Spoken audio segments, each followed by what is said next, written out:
What the fuck are we thinking? Fuck what doesn't fit. Fuck what didn't fit. Fuck what doesn't fit. Am I crazy? Probably, but do I care? No. Maybe everything else is the fucking problem. I'm taking the word back. Fuck what doesn't fit podcast. What's up, everybody? Welcome back to this week's episode of Fuck What Doesn't Fit. What are we, week 4 now? Week 4. Oh my gosh. Again, my name is Lorna Rose. I'm a communication strategist. And I'm Brenda Bennett. I'm an intuition guide. Guide sounds good instead of coach. And It sounds good for this week. Yeah. yeah, I think that is actually the way to go this week. So I'm your intuition guide and your authenticity catalyst. Okay. Since you are our guide for the week, I want to ask you about some guidance that I read about today on social media. This was an article that was shared on LinkedIn that said, according to the perspective of a former recruiter for Google, that using the green open to work badge on your LinkedIn profile picture comes across as desperate, and that recruiting and the hiring process are like dating, and you want to give the impression that you are exclusive. But what was recommended in this article instead was to use the banner space to highlight your resume achievements. That means that they think it is not desperate to go in Canva and create a graphic banner highlighting shit that's on your resume and posting it at the top of your LinkedIn profile. It gives mom's fireplace mantle filled with high school achievements and trophies. Or like a hi, my name is badge, just letting you know what my name is, and then going and renting out an entire billboard to make sure that you know. Yes, that's what it is. It's a billboard. It is too desperate to let people know, hey, I'm open to work, but it is not desperate to take out a billboard and put your resume on there. I was very happy to see that many of the commenters to the article were disavowing its terrible advice, because it is shitty career guidance. It was terrible guidance. And, you know, there is no lack of abundance of career guidance out there. And in fact, you know, I'm not immune to it. I'm not immune to receiving it or making sure that I'm saying, fuck what doesn't fit to me. You know, this building a business is so different than being in corporate. I don't think that is a surprise to anybody at all. But, you know, I am looking to connect all of the dots and figuring things out. And, you know, I'm still looking for the right guides there. I use the word again, guides, and the right advice. And I think sometimes at times I'm kind of flailing a little bit, looking for the right advice or what hits. And what's really happening is, honest to God, that I'm just not listening to my own intuition. So, you know, case in point, example this week has been a rough lesson in hiring somebody. Actually, I'm working very hard on LinkedIn, and LinkedIn is a totally different platform than where I'm more comfortable, like on Facebook and Instagram, but it's where my audience is, and I am bound and determined to conquer it. So LinkedIn, it is. I felt very strongly as soon as I walked out of corporate that my audience on LinkedIn was where I could help the most. And so absolutely trusting my intuition that LinkedIn is where I'm supposed to be, but who do I listen to and who do I trust on how to get there? Last week, I had somebody reach out in my DMs, which in general, I just shoot people down right away. I know it's same. It's right. I have heard the advice of reaching out on DMs, and I knew that it was not the way that I'm comfortable doing things. And I let that guy know as much. But his response when he came back was so genuine. And did I say that right? Genuine? Genuine.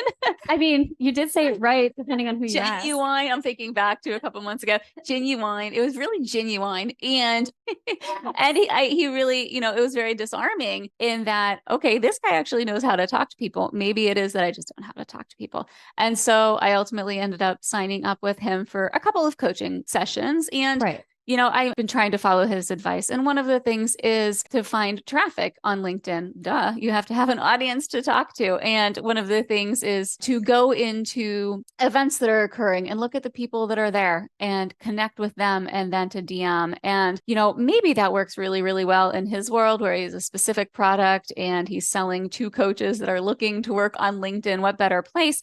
But for me, it feels really sleazy to be going and looking at people who are looking for help, right?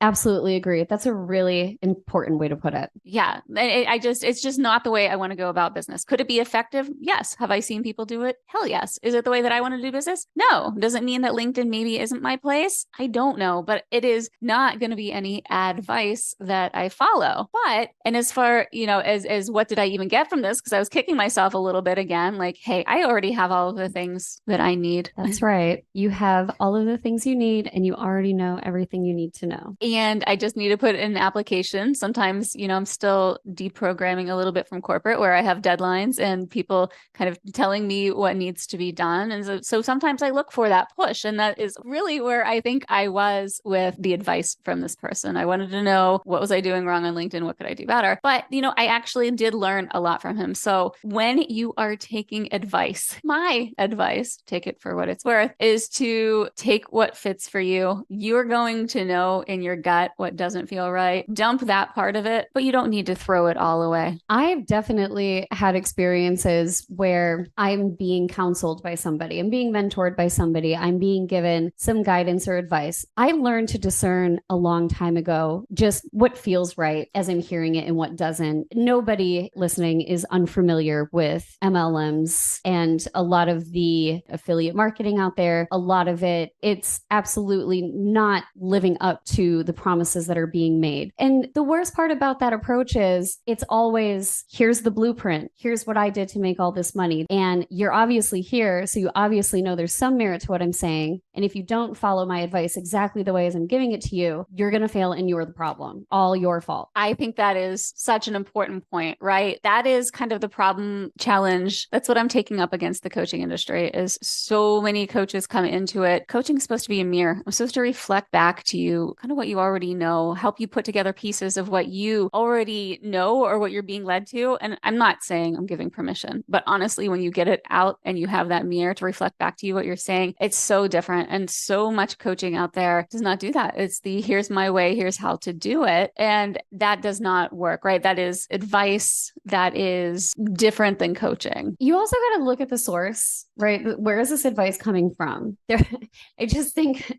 it makes me think of that whole internet trend of asking, this running joke of asking, if you're given the option of $500,000 cash or dinner with Jay-Z, which one are you taking? And everyone just like looks at the dumbasses who take the dinner with Jay-Z because it's like, what do you think this man is going to tell you that is going to change your life overnight over one dinner? So when you're looking for advice, think about, where's this advice coming from? What were the obstacles? I think that's what it is. Did the person who I'm getting advice from have to face similar obstacles? Because if the outcome is important, like everybody wants to make $100,000 a month. Okay, I want advice. You make $100,000 a month. How do you do it? But is their process the same as what I'm going to go through? Do they have to overcome similar obstacles? Can they advise me on how to do that? Yes. Right? Right. And I think the other important piece, yes. So somebody who has a similar path, somebody who resonates with you, you're going to feel that connection. So all the other thing when you're asking for advice or taking somebody's, let's bring in feedback too. When you're taking somebody's feedback or advice, only take it as far as, is this somebody whose life I would want to be living? And are they where I want to be? That too. So I'm now thinking back to when I reached out to you for advice and what made me do it, because I would say it probably doesn't look like we've had similar life paths or we face similar obstacles, right? However, it was through all of your postings throughout the years that we've known each other and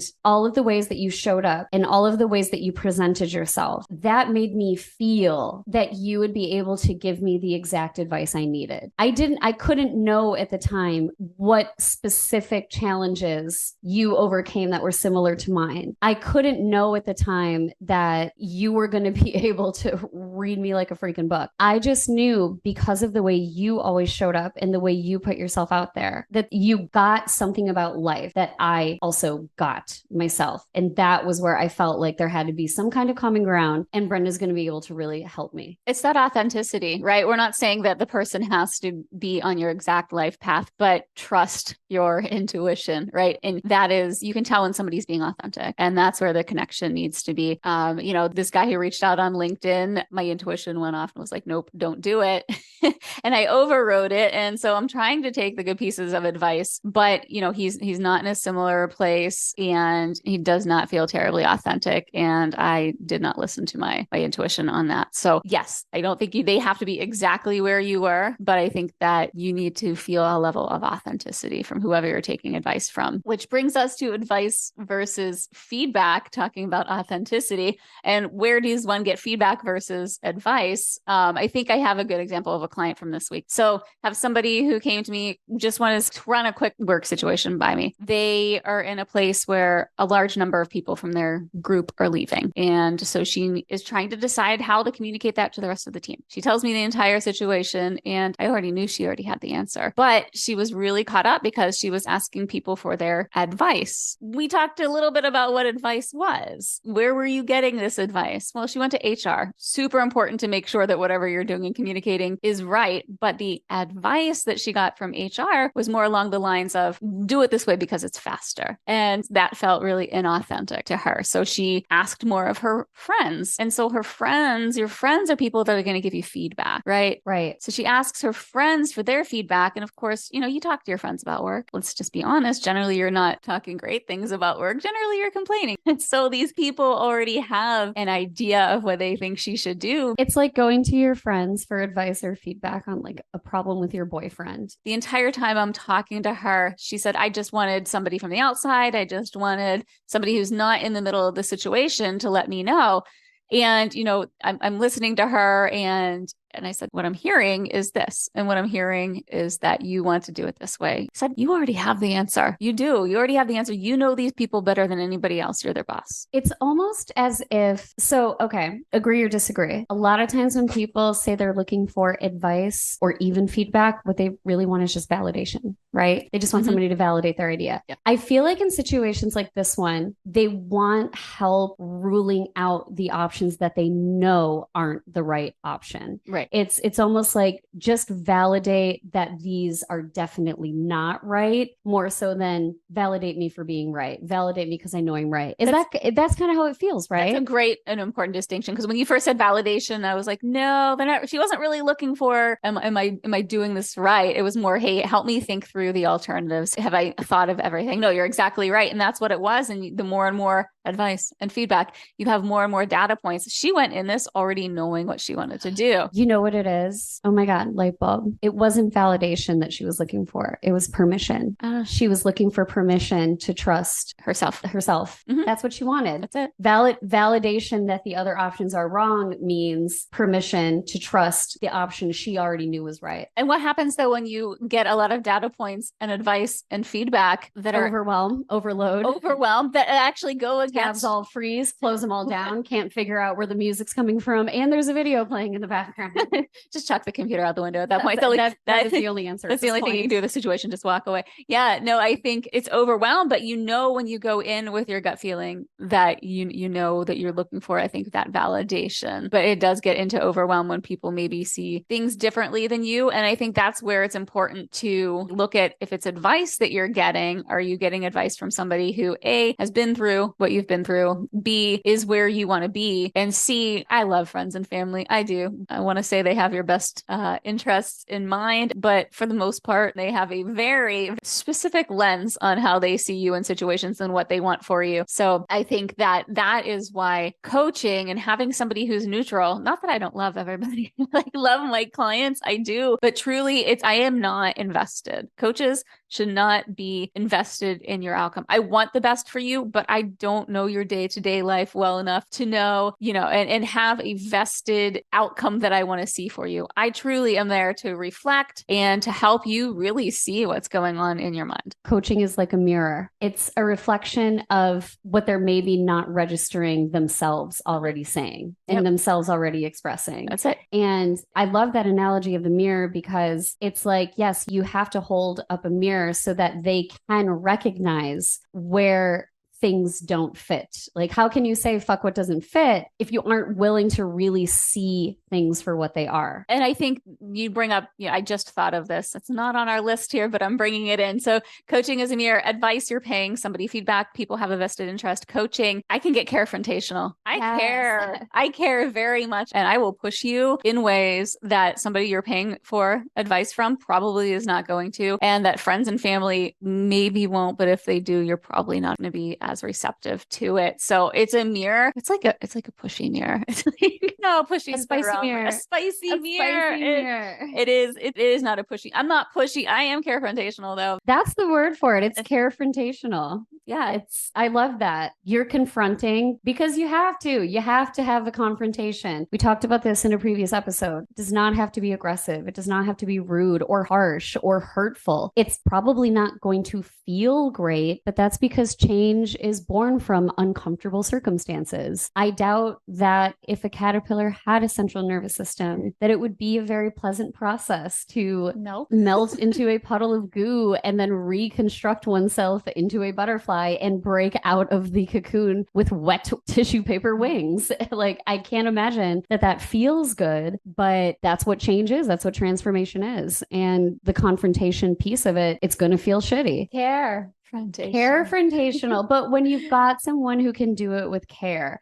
So after working with you and after really learning the value of carefrontation, I definitely know, like, now the work that I do as a communication strategist, I do have to operate with a little bit more of, this person that's getting advice from me. How is my advice going to be the most effective for them? And you were carefrontational with me this week. I mean, you keep reiterating that I have everything that I need. So yeah, well, no, because it's true, because you do already know everything that you need to know. And when you get into those phases of overwhelm, it's just really hard to remember that. It's hard to keep things in focus when there's nothing but dust and chaos and fog around you. And that's not your fault. And it's not anybody's fault when they're going through those phases. And it's uncomfortable. Improving is uncomfortable. And finding somebody who can push you in the right way, giving you the right advice and feedback as a mirror. And I don't have all the answers. And as a coach, you don't know. I don't know. I don't know everything in your life. I don't know everything that you should do, but I will challenge you to believe that you know a lot more about what you should do and where you should go and what you do have than maybe you give yourself credit for.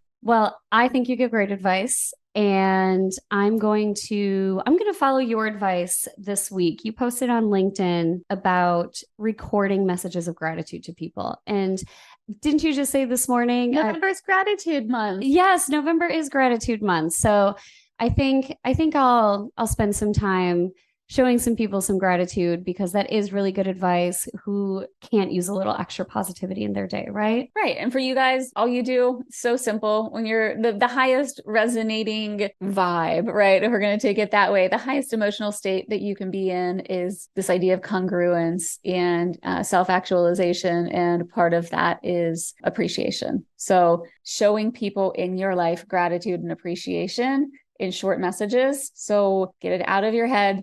Don't write it. Don't not say it to them. Record a message, record a video, show them your face, 30 seconds. It's great if somebody you haven't talked to in a while, or maybe you don't show appreciation to all of the time. Record yourself and send it to them. And you put yourself into a higher state just by expressing, experiencing, remembering the gratitude that you have. And that person's not going to feel bad getting a message about how awesome they are. So you're also lifting up somebody else. So a good way to start out the month of gratitude. I love that. Well, thank you so much for listening, guys. That wraps up week 4 of Fuck What Doesn't Fit. And we will be back next week. Have a good one.